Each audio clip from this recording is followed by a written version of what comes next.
It was the slow-speed white Bronco chase that quickly turned into a spectacle. And for 20 minutes, one news helicopter owned the story.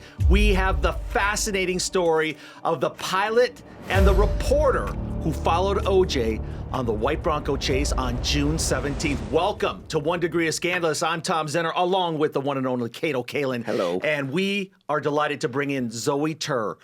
World famous for the last 30 years, extremely successful before that with an unbelievable story to tell. And let's just start before June 17th, Zoe. Let's go to June 12th.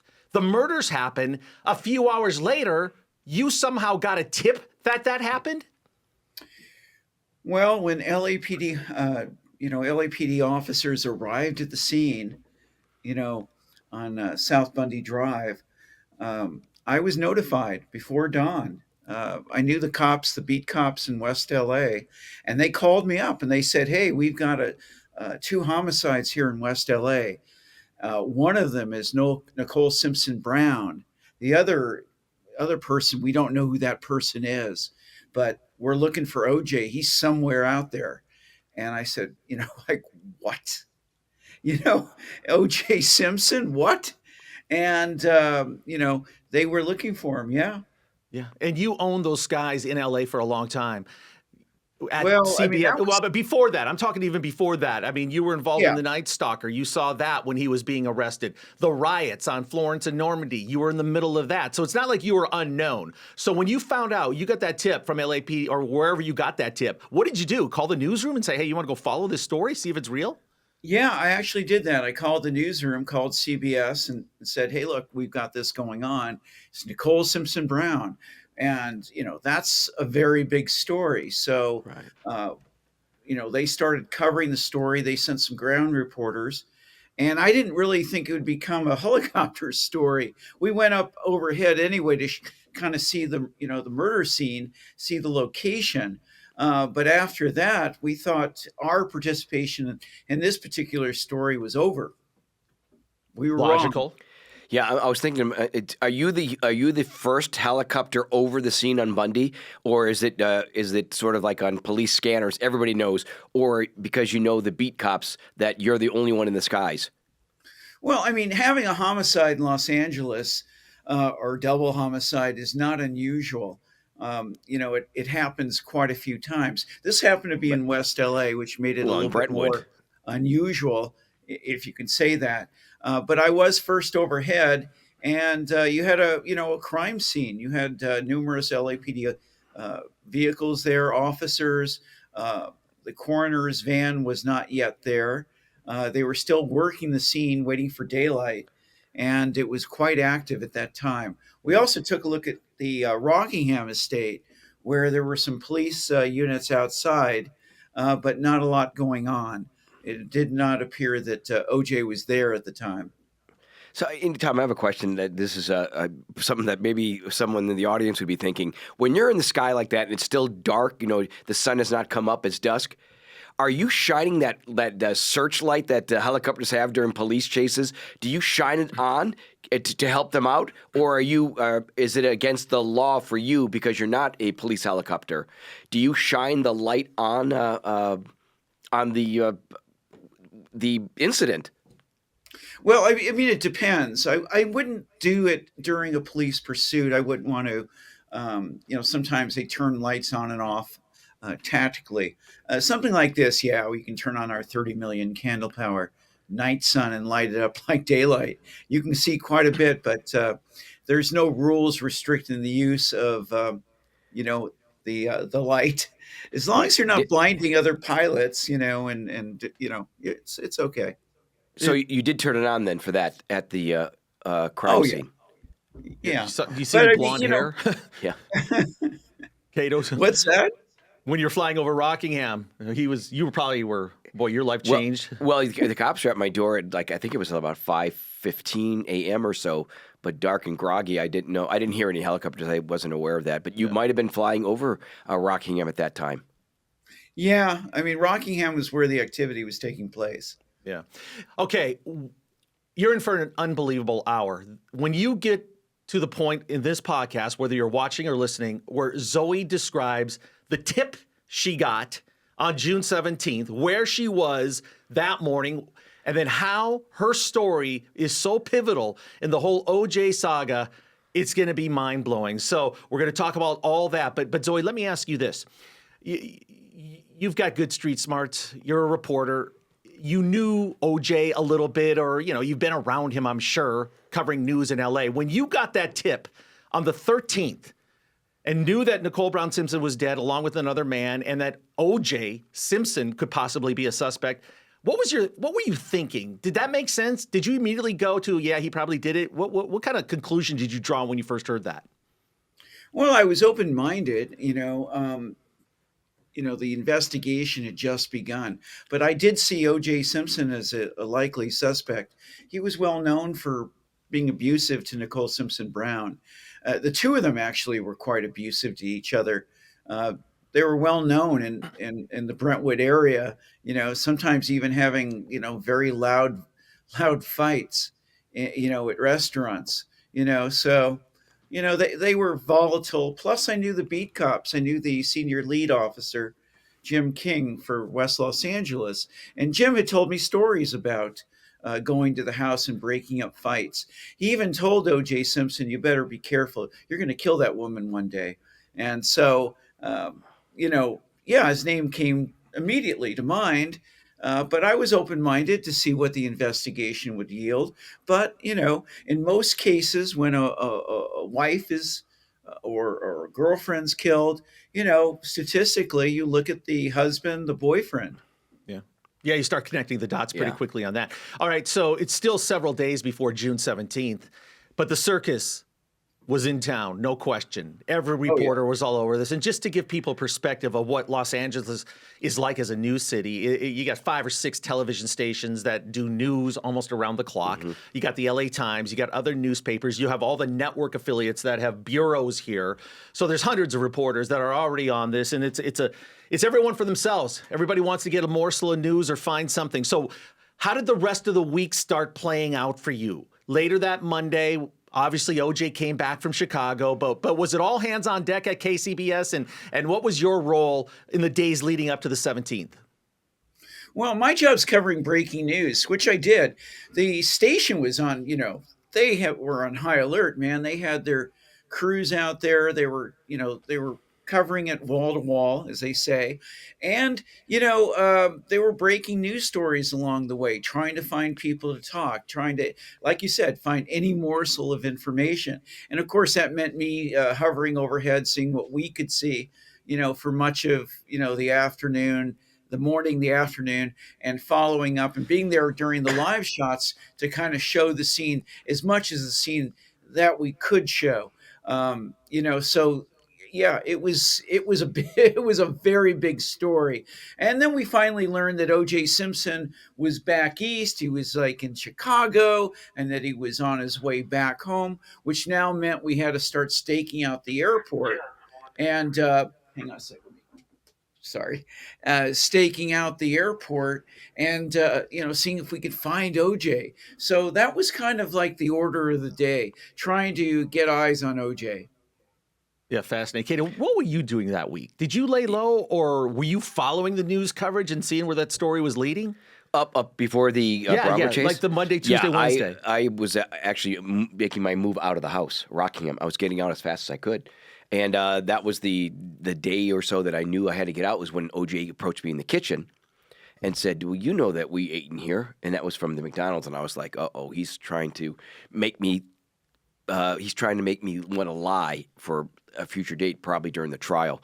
So I was very uncomfortable and I had to get out. But I did watch pretty much the chase with a bunch of buddies of mine. Yeah. Because it was during the basketball game. Yeah. And it was Zoe knows better than anybody that it was, all the helicopters, probably you were in more danger than the slow chase because you've got multiple helicopters hovering overhead and you guys got to worry about there's going to be a crash maybe. Well, I mean, it was a concern. We're used to flying with maybe 4 or 5 helicopters in one area. But, initially I was there for about 20, 22 minutes alone. and then the next helicopter shows up, and the next helicopter, and the next helicopter. So, within a short period of time, maybe an hour, we had about 18 Yeah. helicopters overhead, Yeah. 2 airplanes. So, 18. Yeah, yeah, 18. It's unbelievable. And we're going to get into all those details Yeah. in just a second. I get excited. Oh, no. I get excited And we and I gotta jump right to it because No, that's okay. that's stuff that I always think about. I go, I know. how much in the sky? I'm thinking there could be. I mean, obviously helicopter accidents now we hear about. With Kobe and everybody, they happen. Yeah.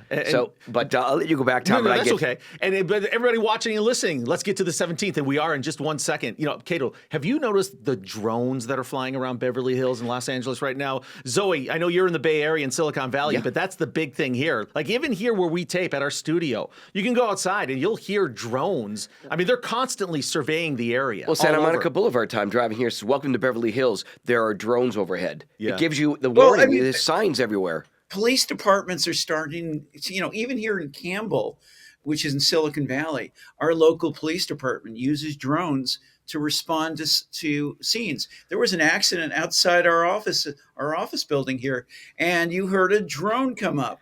And that's exactly, it was from the police department. So more and more police departments are engaging with these drones. So you're being watched. Yeah, somebody's watching. No question. There's no drone pilots getting world famous like Zoe Tur, though. I can say that. Did he say I know, accident? drone pilot. There's nothing sexy, romantic about being a drone pilot. No, of course not. Helicopter. That's what's cool. Well, yeah, of course, but that's going away. It's all going to be drones. Yeah, it will be. What about the rest of the week? Was there any story before we get to the 17th? Any breaking news that you happen to be over that involved OJ? It was funny, Zoe. Last week we had Alan Park. And if you're watching this and you didn't catch last week's episode, go back and listen to Kato and I as we interviewed Alan Park. He said things he's never revealed before. The limo driver, by the way. The limo driver, of course. But any other stories? Because he said that he drove Paula Barbieri from the airport to OJ's. Wasn't it OJ's house? Back to Rocky? No, her it's house. all to the Kardashians' house. To the Kardashians, all by coincidence, which blows me away that he was the driver. I don't believe in coincidences. Well, how about you? Anything else? Anything connected to the saga that week? There's something that people miss all the time.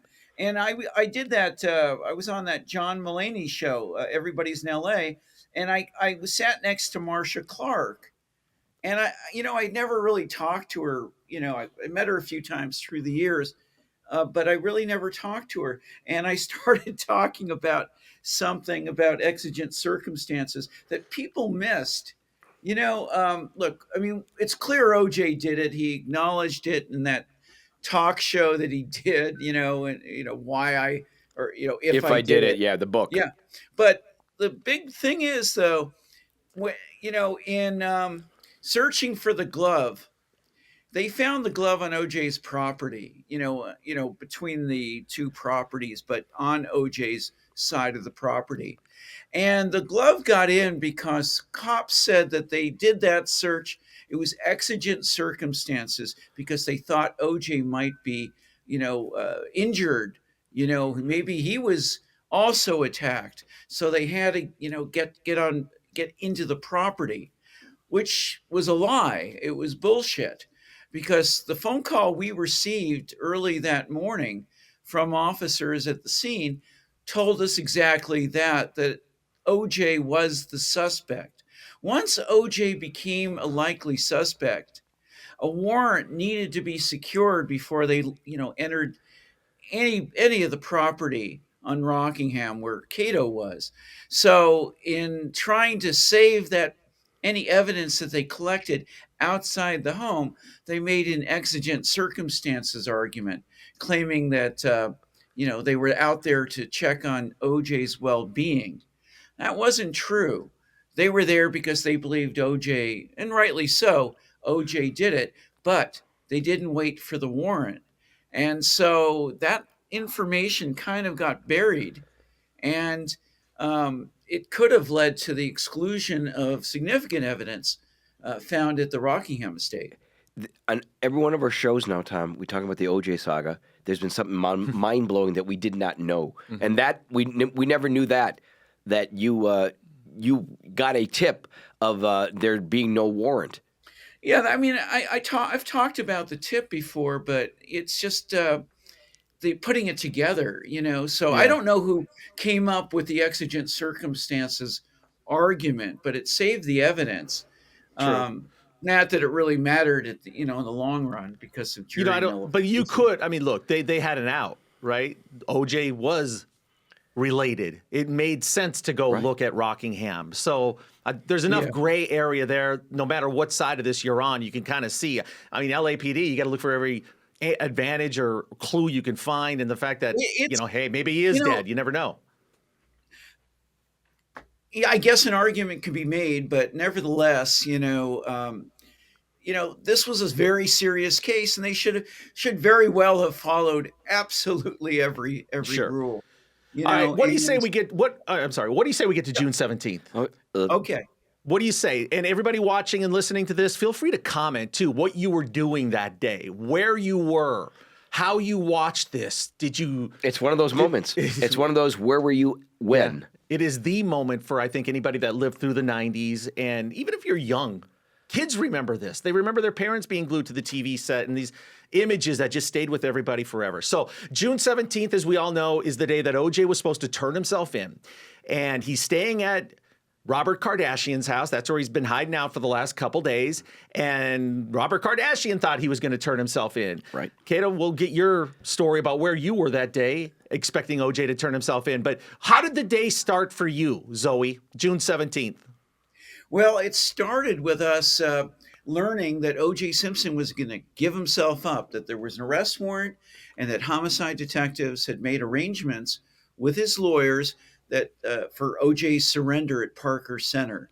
So, like every other member of the media that didn't have something going on, I went down there or was assigned to the story. So I flew down there with my crew, landed at a parking lot just 2 blocks from LAPD, LAPD headquarters, and then closed the helicopter doors, locked them, walked across the street, down the street to Parker Center, and there was easily about 100 reporters, camera operators, radio reporters, photographers standing by waiting for the surrender, and more reporters were coming. So I took the camera, I put the camera on my shoulder, and I was trying to get in tight, and get into a good position. And then after a while, OJ wasn't there. He was supposed to show up. He was now late. And finally, Lieutenant Gascon from the LAPD showed up to talk to members of the press. He was with press relations, and he said that O.J. Simpson was in the wind. And I like, what does that even mean? And I said, what do you mean O.J. Simpson's in the wind? And the lieutenant looks at me and says, O.J. Simpson's a fugitive from justice, and we're searching for him. There's an all points bulletin, blah blah blah, and I was shocked. O.J. Simpson, a man that golfed with the president, a celebrity, a superstar, a movie star, a football star, Heisman Trophy winner, was now a murder suspect, but not just that, he's now a fugitive. And that made him look very, very guilty. So, I mean, the people were shocked. The reporters were shocked. And I looked at my crew and I said, we got to go find this guy. Let's go back to the copter. We're going to find this guy. I didn't know how, but I just kind of like said that. And we went back to the helicopter. We went back, opened the doors, climbed in.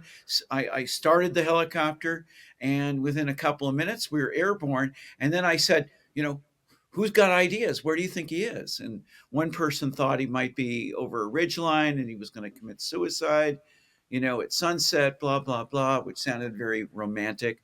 The other guy, the other person on board was Larry Welk III, the band leader's grandson, who worked for me as a pilot. And Larry was, he didn't know, he didn't really have an idea. And I thought maybe he'd go down to the gravesite of Nicole Simpson Brown, and maybe he'd either commit suicide or he'd do some sort of passion play down there, because I always thought OJ was kind of a bit of a narcissist. Anyway, so I flew down there, and I got down to the gravesite down in Orange County, not too far from where the El Toro Y is. And if you're from Southern California, you know it's like where the 5 freeway and the 405 meet down in Southern Orange County. So I went down there, went to the gravesite, and there was an undercover car parked outside the cemetery. So clearly they had the place staked out, but there was no OJ. And around this time, we're learning that OJ Simpson has been spotted, and he's believed to be in a white Bronco. So now we're looking for a white Bronco. We have more information.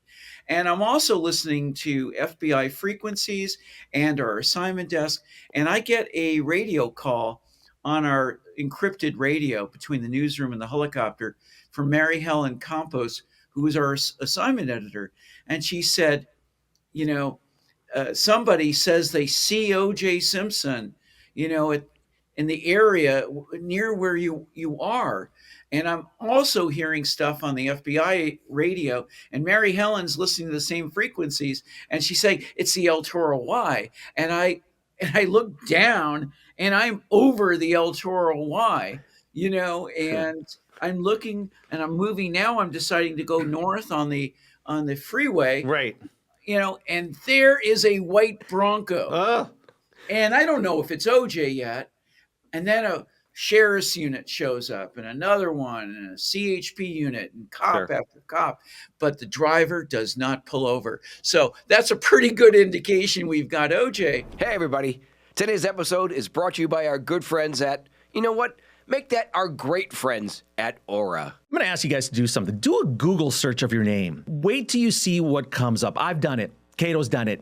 It's incredible what is out there. It really makes you feel uncomfortable to think what is out there and what is being sold on the dark web. I mean, this is real. This is a reality of the world we live in right now. Data brokers will sell your information to scammers, to spammers, and anyone else that may want to target you. Your full name, your health records, your home address, information about your relatives, it's all out there. And that's why I've been using Aura, and so has Kato. It's showing us what data brokers are finding and what they're selling out there.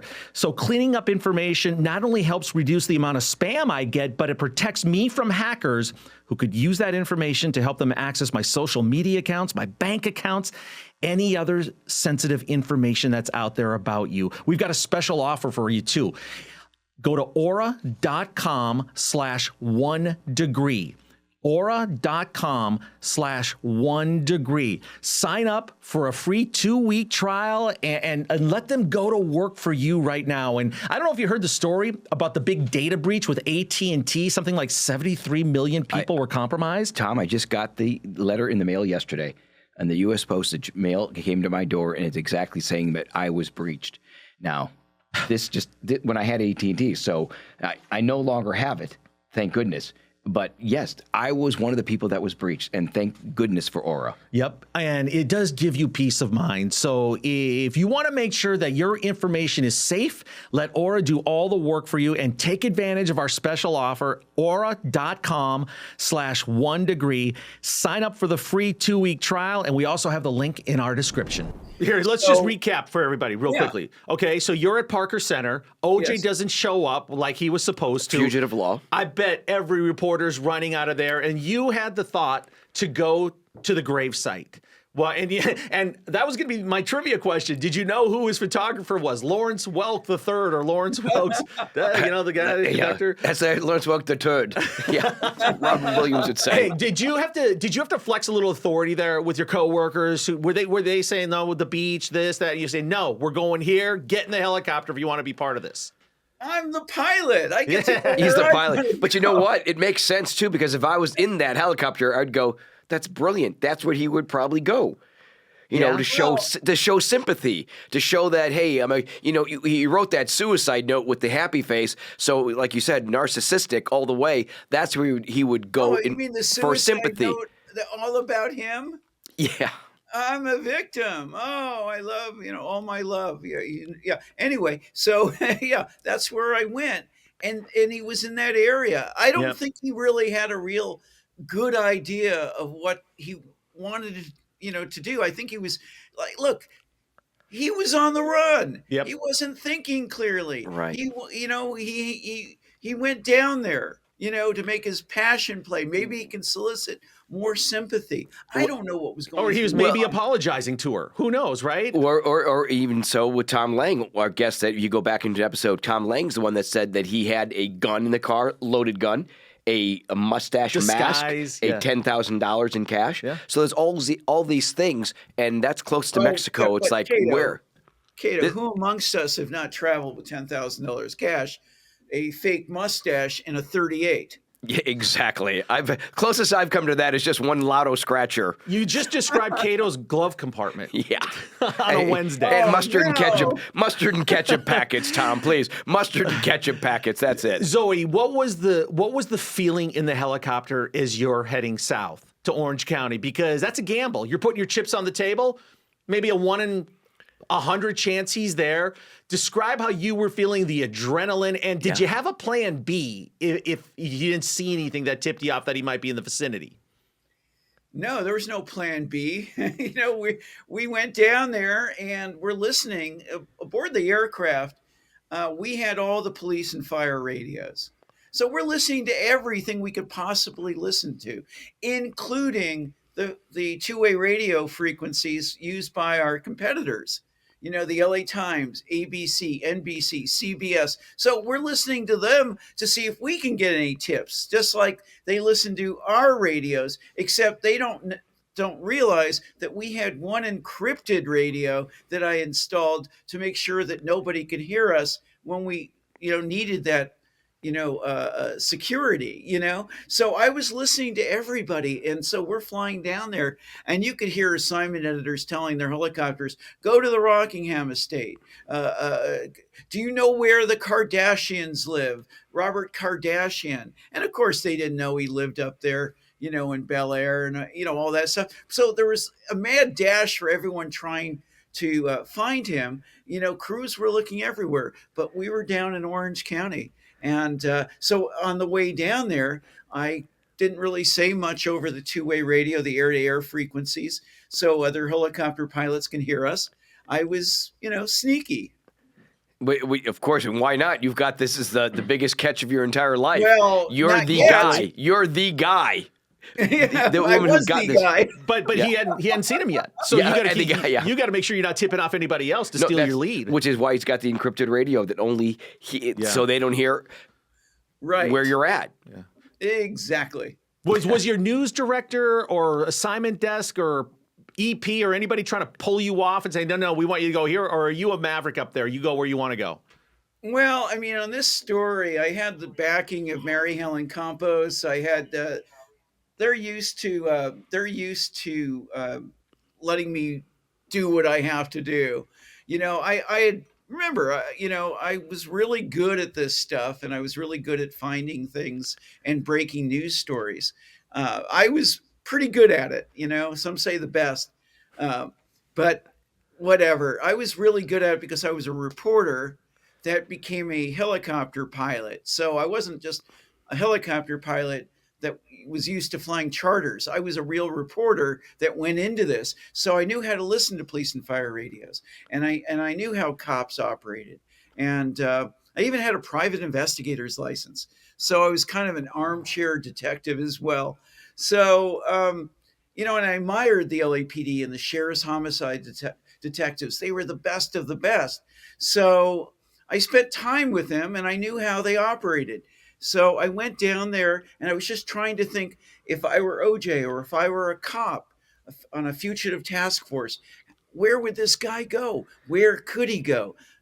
Such a famous guy. Everyone recognized him. So I just thought his only play was either suicide or arrest. And I thought that was the site. So that's where I was flying. So I pulled, the collective up, and I was doing about 155 miles an hour in this A-Star, zooming down there, listening to all these frequencies, hoping I'm not making the world's biggest mistake and, have him, show up somewhere else. Yeah, And Kato, so can I you went imagine? down Can you imagine just being in that helicopter, right? Because you're looking side to side, hoping that no other choppers are in the sky, and you're the only one looking down at the gravesite, and then eventually seeing the Now, car. how many are actually in the helicopter with you? Well, I had two others aboard the aircraft. Now, And yeah, so there are just three of us. So everyone's got a job to do, camera operator, piloting, and working radios and keeping an so eye out. so Zoe, be honest. Were you all kind of high fiving each other, going, "We got this. We've got the Bronco. We've got OJ, and we're the only ones." I mean, are you just like the No, excitement in? no, I mean, no, it's funny. When it gets real serious, it's like game day, just like Game Super face, yep. Bowl. You become very serious, very focused. There's no joking, no laughing. Everyone is trying to do their job, and we're communicating. So I'm not the camera operator. I'm the pilot, and and I'm flying, and I'm giving like information to others. They're giving me information, and I'm also coordinating the live shot because with a flip of the switch, we turn on this microwave transmitter, and we're now live on the air with Dan Rather, in the Yep. CBS Yep. Evening News, because Right. the pursuit began right as we switched over to network. Yeah. And so we did the broadcast with Dan Rather. Yep. We went back to KCBS. It's interesting It's because KNX. people are watching this all over the world, and everybody has a little timestamp in their mind about what time of day it was. But we got to all remember this was evening on the East Coast, right? Because if you lived in LA, it was sunlight. You might be thinking it was during the day, or if you forgot, even I forgot sometimes. I was thinking this was a 3 or 4 o'clock, but this chase started at 6 p.m. LA time. Roughly. So 9 p.m. when Dan Rather's just wrapping up, but he's probably still in the vicinity on his newscast, the network newscast. The NBA Finals is going on at the time. We all know that. So when did you make the decision to flip the switch, go live? Did you tell the desk first? Did you say, "Hey, I think he's underneath me. I think we see him. Get me on live right now." How did that go down? I think what I said was, we got him. We got him. Get us on the air. Get us on the air. And I can only imagine the shit show at KCBS when that happened. Everyone screaming, rushing, putting talent on, the set, everything, getting everything together, getting ground crews to intercept, trying to figure out where he's kind of like a news trigonometry, trying to find out where he's going, when he's going to get there, So we're relaying all this information in real time. But once we went on the air live, you got to imagine what happened at 6 other TV stations and 3 network bureaus and radio stations, in Los Angeles at that time, and so they go on their, the news directors, the editors, the assignment editors start getting on their two-way radios, and they're screaming, "Find that motherfucker Tur! Find that fucker Tur!" And I mean, they're literally cussing on the radio, So they're angry, They're angry that their cameras aren't there, that their crews aren't there. It's literally the biggest story, maybe of the decade. Oh, come on. Maybe even Ever. longer. Yeah, ever. And so they were desperately trying to find us, and so we were giving out radio location reports, having us like 20 miles somewhere else in Newport Beach, to throw them off Yeah. The trail. Zoe, let me stop you right there, and I want you to expand on that. But Kato, That is great. hey, that's when you own a breaking news story, when you're getting F-bombed, and you were probably loving it, right? You Loving knew you it, owned loving it. Loving it. Okay, so you're following them. You own the story. You're the only one. The real shit show is going on at NBC, ABC, KTLA, KCOP. That's where the real shit show is, because they don't have the story. They know you do. They're great news people, but they weren't there. Yeah. So I think you need to just describe a little bit more how you literally were throwing everybody off the scent. You were giving false information up there, not to the public, but for everybody else, so they didn't know exactly where you were following OJ. Correct. We have couldn't use the encrypted radio, but we have the frequencies that we use in the helicopter, air-to-air frequencies that people monitor, and so I just put out a different location for a while, and eventually the first helicopter shows up, which is happens to be now, not at the time, a close friend of mine, Dana Valley, showed up from KNBC, and got there, and we started talking and stuff. So Dana couldn't be thrown off by my shenanigans, but a lot of So others were. I was going to say, half hour later, other helicopters are going, "You are full of shit. You liar. You liar," holding up signs. Let's just say I've never been invited to their popular pancake breakfast. They have a yearly pancake breakfast. I never got invited once. Don't expect an invitation anytime soon. Yeah. Kato, let's go back to you on that moment because, like I said, it's nighttime. Early evening in LA, beautiful night. It's the longest days of the year, mid-June. Where were you? I know you moved to a buddy's house, but where were you watching it? I was watching the basketball game at my buddy's house, and we saw that the screens went from the game with a little screen of the OJ chase, and then the screen got the basketball screen was the small screen, and it became Zoe and the helicopter chase. And and myself personally, I'm going, what is he doing? Why is he running away from the police? I go, this is not a good sign for him. And I think America was thinking that thought too. Yeah. Zoe, did you eventually see the cavalry enter the airspace? Like after 20 minutes or so, could you see the other choppers from other news stations eventually converge? I wouldn't call them the cavalry. I'd call them the enemy. Yeah. Yeah, okay, but you know what I'm talking about. Like a lot of them coming at you.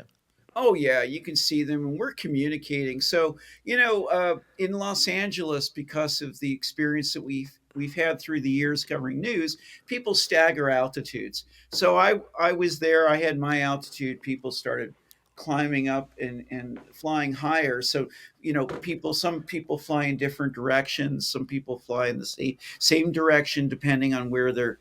If they had a camera on their shoulder or whether it was a gyrostabilized, camera system. So, we see them coming in, we're communicating, and, it becomes really very professional throughout the pendency of this, breaking news story, which lasted well into the night. So at what point are you looking at your gauges and you're saying gasoline nearing E? Are you looking at that gauge and going, I've got the biggest story and I'm running out of gas? Well, that happened. We flew out on total fuel, like to the top. And so by the time we're now coming back on the freeway, going up the 405 freeway at this point, he crosses over from the 5 to the 405 and is going north on the 5 freeway. I'm looking and I'm realizing we're losing, we need more fuel. So there's a point where, the Bronco chase is going to go along the 405 through Los Angeles International Airport. Now, there's a no-fly area for us helicopters on the approach end of Los Angeles International Airport. So you can fly midfield, like, up 1,200 feet, 1,500 feet midfield, but you can't get there. So I took that opportunity to make a slight detour, and I flew into Hawthorne Airport, and I landed. Okay, well, OJ couldn't be seen, and everyone else was, coming up to the airspace. I immediately got fuel. We hot fueled, which means we kept the blades moving, the jet engine on. They fueled up the helicopter. We topped off, took off, and we were able to go midfield, and get back in position by the time OJ was visible again on the 405 freeway. So I now had another 3 hour plus, 3 hour 10 minutes, 3 hours 15 minutes of fuel to do the story, while other people are eventually having to go back to either Santa Monica or Van Nuys Airport for fuel. So we were constantly on the story. Yep. So as the pursuit continued on the 405, we finally got off at Sunset Boulevard, where there was a huge mob of people now waiting on the off ramp, waiting to rush into the street. And one of those people happened to be my brother, who had a mini cam on his shoulder, getting shots as well. So, it was kind of a family affair. That's Tom. I don't think people realize also we're is always talking about the 405 or the 5 meet. There's also Camp Pendleton, which they do helicopter drills. Were they involved at all with No. you going in airspace? No, this wasn't a military operation. This was strictly civilian, and it was the helicopters over it was the sheriff's department, the Orange County Sheriff's Department. No, but what I was saying though is just in case they were running drills at any point, because I had been to Camp Pendleton for a show, and I know that they they do exercises there with their helicopters. But no, nothing down there, and nothing at Tustin, Marine Base, Marine Corps Station Tustin. I guess it was Marine Corps. Anyway, nothing. We just flew up and talked to the various air traffic controllers along the way, and got our clearances, and made our way north. Tell everybody the scene that you're flying overhead of how people are lined over the bridges with their signs, and you're filming this, and you're going, I can't believe this is happening. I couldn't. People. It happens occasionally. You're covering a pursuit, and if it goes on long enough, sometimes people come outside to see if they can get a glimpse of the suspect. Because this was the 405 now, and 405. People were listening. And I can't believe how many people were listening, because people were pouring out to the freeways and watching, and some were going down the embankment and getting on the freeway and waving, like cheering O.J. Simpson on his last great run. Like it was surreal. It took on like a carnival environment, and you had to remind yourself this wasn't some joke. This guy is wanted for 2 homicides, and I mean really vicious homicides, and he is being chased by armed police officers, and he's armed, the suspect's armed. So this could end very, very, very badly for OJ, Al Cowlings, or potentially a bystander or a police officer. So this was not, this was dangerous. Yeah, it was the power of celebrity too. Sure. It's the power of wanting people to be seen on TV. They have no concept of how vicious these murders were, and they're looking at it as total as, hey, let's get on camera. Yeah. Let's get this. And I love the way you said it, the last run. His last run, OJ. Yeah, it was like a TV show, and that's how people treated it. And there was 95 million people watching it. That's the size of a Super Bowl audience. So, and it also kind of quickly showed that this was going to be a circus on every level, and the division, that he still has fans, that people are still rooting on the OJ that they remember as the Hurt spokesman, or the Buffalo Bill or USC star running back. So it was a microcosm of everything on that chase. Let me just put some things in perspective for people that don't live in Los Angeles. If you live in LA, you get all this, but as Zoe's chasing the Bronco and changing freeways and getting onto the 405, and he mentioned he had to go refuel at the Hawthorne Airport, that's right off the 105, right? So it's not far from the 405, but it's off there, and that's where SpaceX headquarters is. So if you're ever in LA and you go by the Hawthorne Airport, you're going to see a SpaceX rocket that still is the headquarters for SpaceX. Let's not lose sight of the fact, Zoe, that it's dangerous up there, right? I mean, I know you're following that Bronco. A lot of other helicopters are there, but is there a level of danger involved as you're all trying to navigate the same airspace with LAPD and LA County Sheriff helicopters as well? The LAPD eventually was overhead. I know the Sheriff's Department flew by a couple of times. It is a dangerous, my business, the job of being a pilot, flying a helicopter over LA, is generally safe. However, situations like this where you have multiple aircraft in a very small bit of airspace is not ideal. And you take, there are risks, and you try to minimize those risks by being as safe as you can be. But yes, there is danger involved. Yes, indeed. Yeah, for sure. So at some point, the LAPD in the helicopters, do they say, all right, we got this, back off, everybody back off? Can they close the airspace to all the news networks? No, they can't. They can't. They Um, try? no, they didn't. There's a section in the Federal Aviation Regulations which allows authorities to close off airspace for imminent nuclear incidents and national security and a few other things. But the media does have the right to enter, both under state law and federal law. 409.5 of the Penal Code allows 409 of the Penal Code allows police to close off areas during uh, disasters or Yeah. riots and things like that. But 409.5 specifically allows credentialed members of the media to remain in the area. So we had a right to be there, and we worked with the LAPD. They did their job, we did ours, and Right. that's the way it should be. I don't want to confuse Tom. Tom, 409.5 is not the 405 freeway. This is No. totally different. I don't know. Tom's Thank going to you. say maybe there's a Thank shortcut back to Manhattan. Nope. Thanks for the tip. By the way, Kato, Zoe, if you want, if people watching this, if you're new to the show and you want to know what was going on inside the Bronco, go back and listen to and watch our episode with Tom Lang. He was the detective on the phone with A.C. Collins and O.J. Simpson, which is legendary. And then Colin Nolan. Remember the show with Colin Nolan? I'm of sure it's NBC? a friend is always Colin Owen with the carpenter's van. He couldn't get in a news van. They were all Yeah. taken, and he happened to be in a carpenter's van, I believe he Yep. said. Longtime reporter for NBC here in Los Angeles, who was right in front of the Bronco, right in front of it. And you shot him, I'm sure, because that was the car in front while you were in the helicopter above.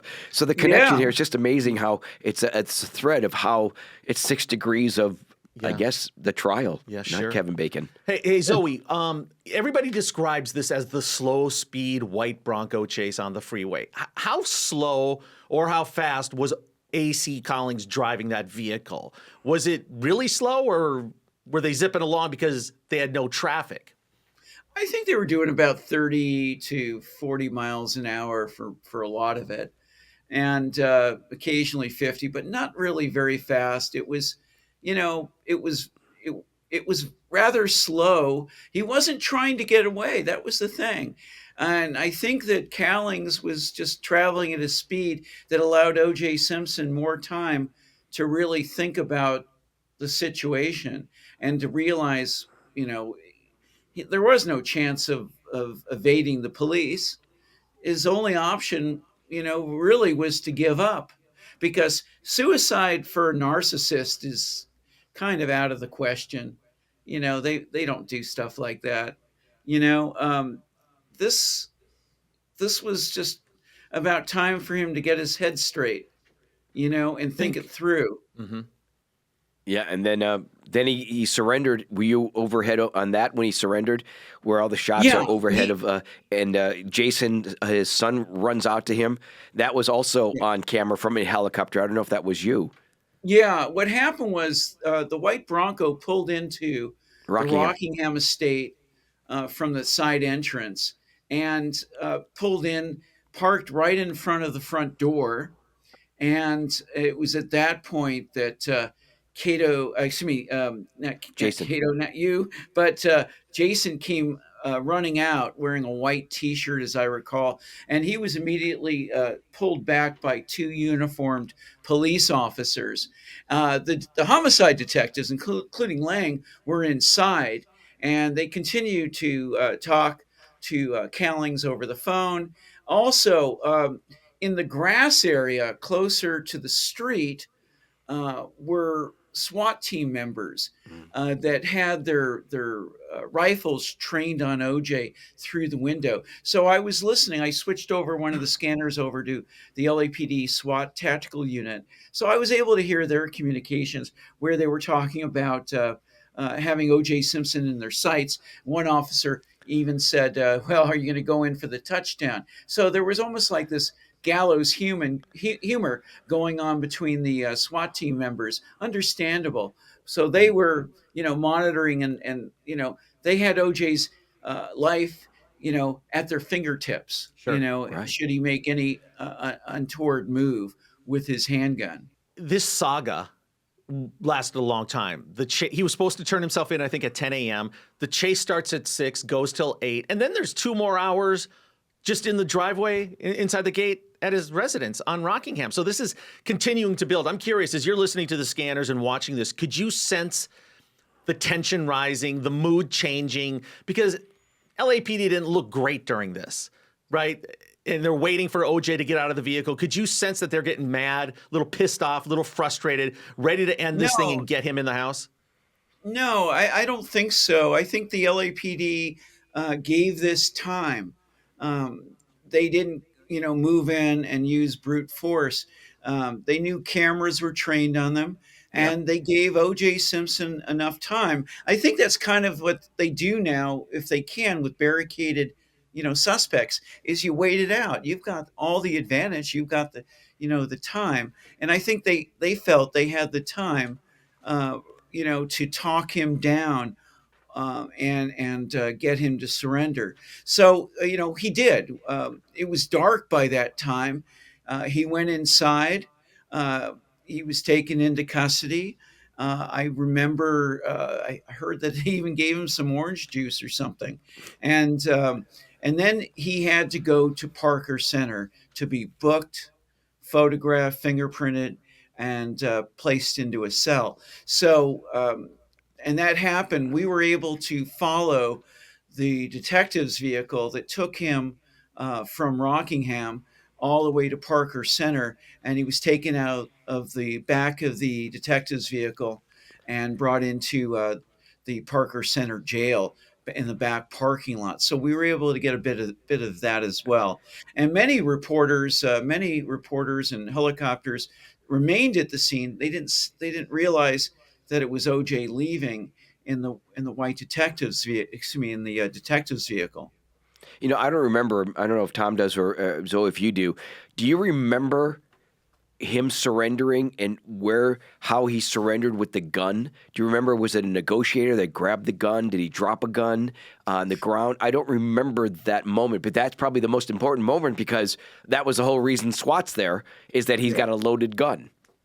Well, he had in the car, according to Callings, and we couldn't see it that clearly, but he had a 38. He had 2 picture frames of his kids, his family, with him, and so he exited the vehicle without any of that, and he was taken immediately into custody. So he wasn't armed, as I recall, coming out of the vehicle. Mhm. I remember a story you told Kato and I on a previous episode about just the power of the lenses that you have on your camera and what you can see. You can almost be a voyeur if you want to. And you said that you had actually been over the Kardashian house, right? And seen some things going on. Was that after the verdict where they had their celebratory party? No, that was actually at OJ's house. That was at Rockingham. Robert Kardashian was there, with others. Members of the Dream Team showed up, and I remember Robert Kardashian out there with a blonde sitting on his lap. It wasn't Chris? anyone from his family, that was for sure. And he was out there, flirting, and people were celebrating, and it was a kind of a celebration, and uh, not everywhere in LA, but certainly at the Rockingham estate, they were celebrating the verdict. That was Yeah, crazy, Kato, because I wasn't there. Nope. right, you weren't invited, but remember Kardashian's just his facial reaction after the verdict. I'm Yeah. surprised he'd be there partying with him later. Yeah, I'm amazed at that story too. That's something I didn't know that the party was that Kardashian was at the party and that there was a big party for a celebration. I don't remember that, but I don't know if that was on the news. It had to be if you were overhead. I also remember there was a skylight at OJ's place, and under the skylight there was a big TV set, I guess, where he would watch TV, like Inside Edition, or those shows. So you could see that through the skylight, from the helicopter as well. Wow. But outside, it was a big celebration going on, and yeah. Yeah. So that's the day of the verdict. Do you recall the day of the verdict, or maybe a day or so before that at CBS? Were you guys strategizing and possibly preparing for riots? Because you had covered the Rodney King riots. You were there at the epicenter at Florence and Normandy, so you know what you're doing. You know where to go. You know where the flashpoints are going to be. Was that something that you had to plan out as a newsroom? Well, the newsroom did. They had a working plan. Should there be rioting, unrest? I didn't think there would be. I mean, you know, I think everyone was pretty. It was clear that OJ had done it. Even if he had been convicted, there wouldn't have been any violence. Just no more than I don't know. And also, I mean, like after the verdict, it's like a lot of people thought that white people, MAGA people would be out there, rioting because Trump was arrested. And there's three people outside his courtroom, protesting. So, yeah, it wasn't really a white thing,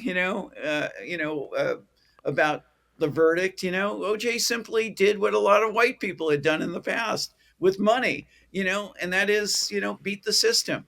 So, um, there was that. But when the verdict was handed down, even without listening to the actual information, I had all the stuff in my ear. I could listen to the courtroom from the helicopter.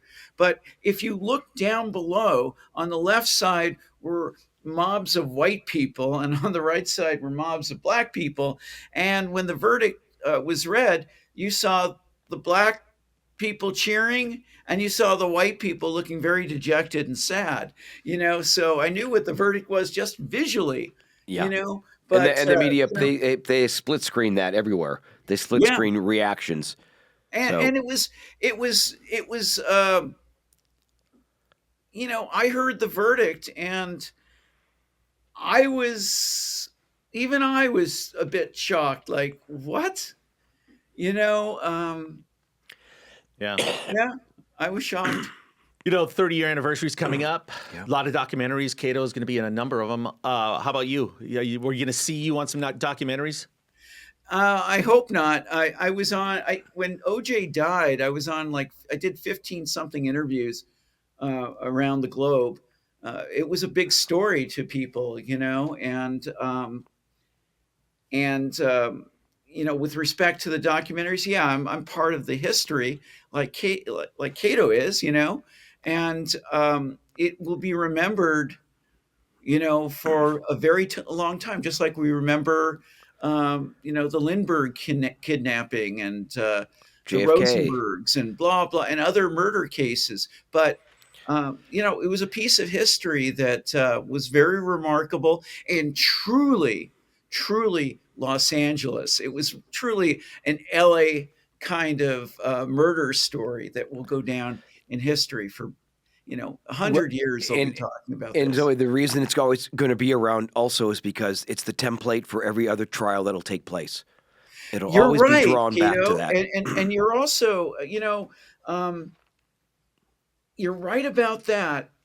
And it is the perfect intersection of celebrity and murder, and a whodunit, and all the controversies. It's like a Keith Morrison special, Yeah. Dateline, where Yeah.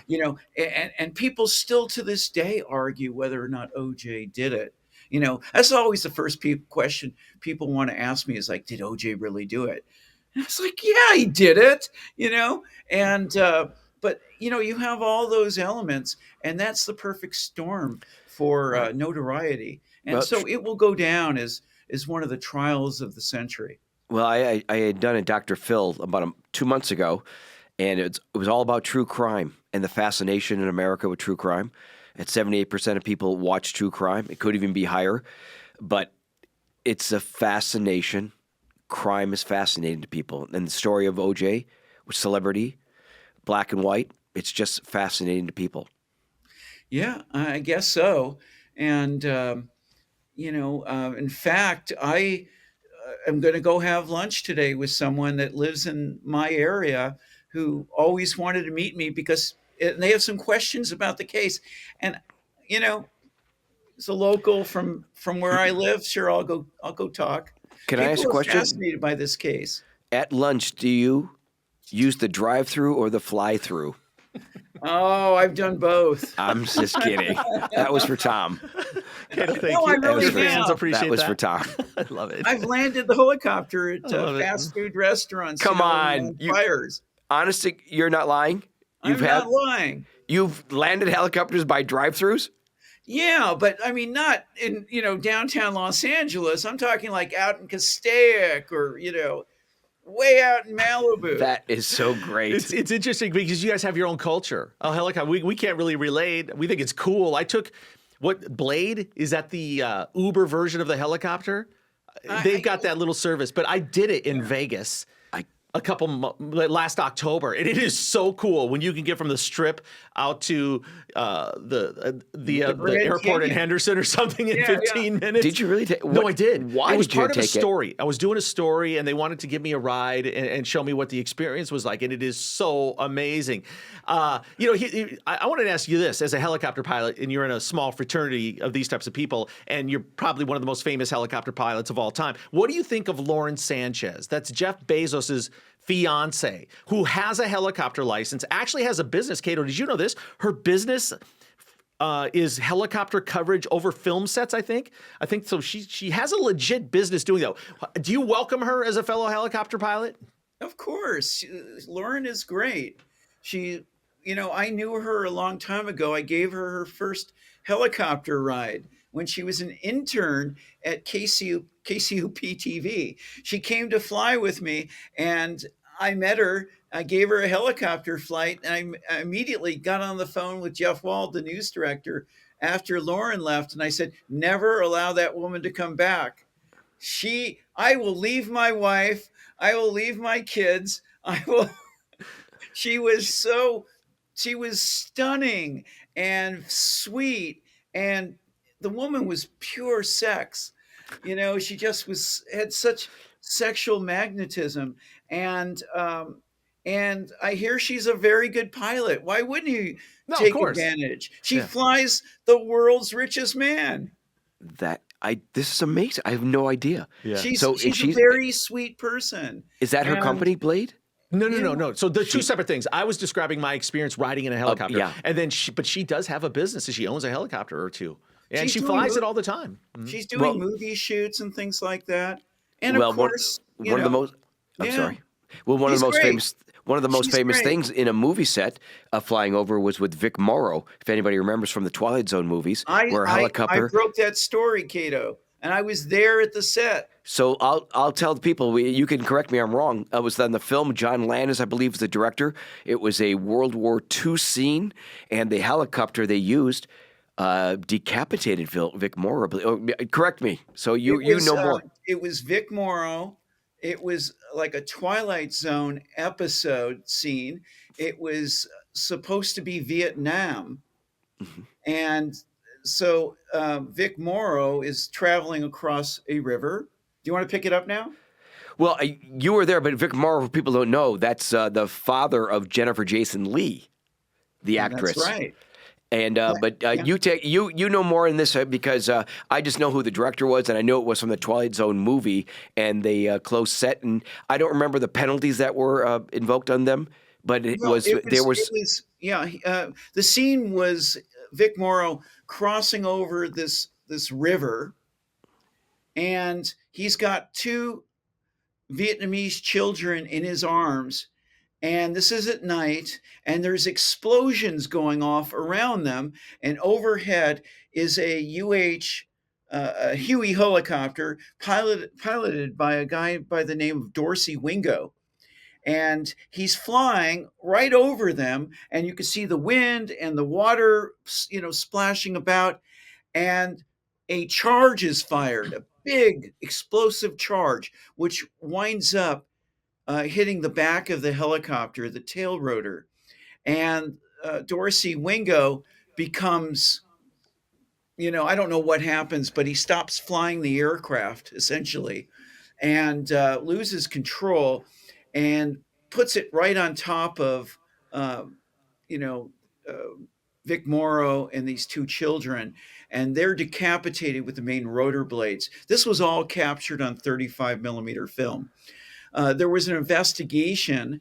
The kids were not supposed to be on the set. It was a violation of state law and OSHA rules and safety rules and FAA rules. And Dorsey Wingo and faced FAA action and criminal penalties. And John Landis was arrested, charged, and taken to court, and pretty much beat most of everything, and was able to walk away. It's that's 1 degree of scandalous, just another scandalous story, and I don't know what the outcome of that, but why the pilot was the charge that was that. Well, a special effects guy had that's evidently used too much.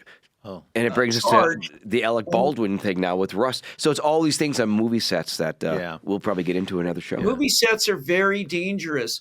If you do want to know anything about movie sets, and talk to Dana Valley, the pilot that showed up at the OJ thing. Dana's done 80 movies as a movie pilot, premier movie pilot. Everything. With Tom Cruise. Austin Powers, where he was supposedly flying a helicopter. And other things. She's, the Transformer movies. So if you have her on, she's now a safety coordinator with the studios. She can fill you in on movie sets. That's great. Yeah. Well, it's been an unbelievable hour. Zoe, you're so good. I just have this I'm presence. fantastic. Well, you are. I got to tell you. I'm great.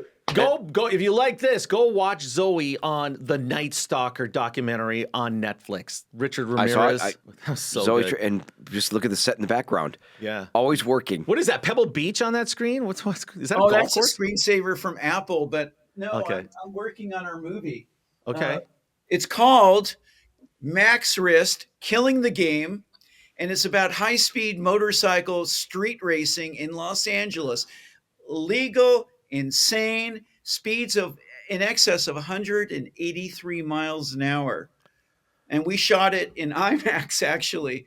It's been taking us 3 years to do it, where, we let them do their thing without being, involved.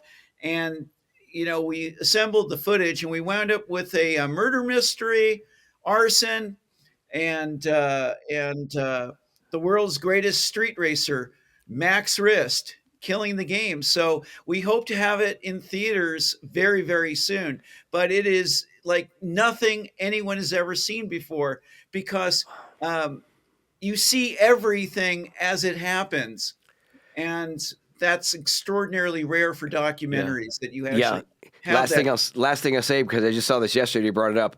They have a new thing now for motorcycle racing. The suit during the accident, computerized, inflates that if you fall, those motorcycle like races an airbag where they something? go an airbag inside the vest and legs everywhere. That's So I what saw we wear. I'm a super bike rider, and I do some of the camera stuff.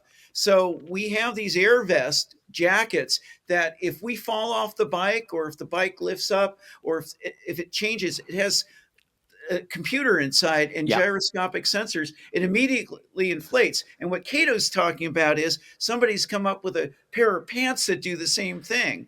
So It's awesome. So, these airbags are the equivalent of like 8 chest protectors pressed together. They're extraordinary.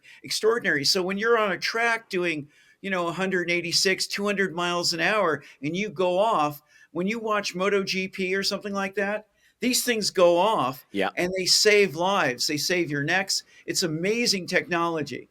They're going to put the inflatable doll out of business, Tom. In fact, Bad news for you. Ducati makes those. Okay. Yeah. Well, hey, I'm looking forward to the doc.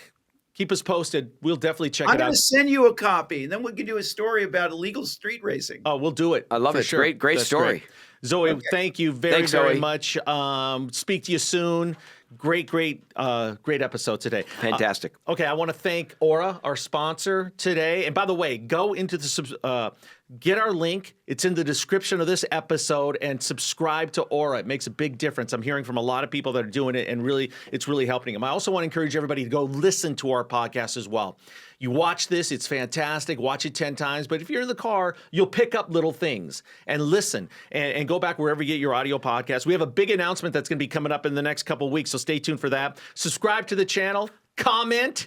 We love all the comments that we're getting. By the way, the comments have been amazing. They really thousands and thousands of comments in it. Thank you so much. They've been so kind. Yep. So keep it up, everybody. Thanks for watching. For Kato Kalin, I'm Tom Zenner. This is 1 Degree of Scandalous. We will see you next week. Hey, if you enjoyed that episode with Zoe Tur, we've got a lot of great content on our channel to check out. Click right here to watch the interview with limo driver Alan Park, and click here to find the real story of how O.J. Simpson got busted in Vegas.